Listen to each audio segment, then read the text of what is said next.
ایک حدیث مبارکہ میں آتا ہے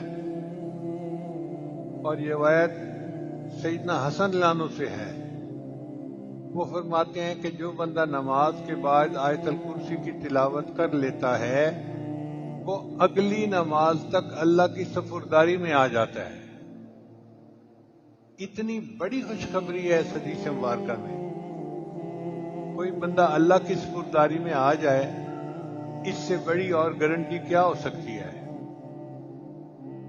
اللہ فرماتے ہیں ان ینصرکم اللہ فلا غالب لکم، اگر اللہ تمہاری مدد کرے تو کوئی تم پر غالب نہیں آ سکتا۔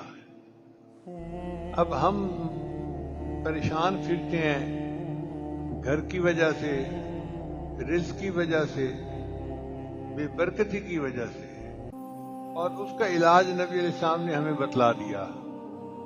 ایک عمل ہے اور چھوٹا بھی نہیں، ایک ہی آیت ہے، اس کے پڑھنے سے انسان اللہ کی ذمہ داری میں آ جاتا ہے۔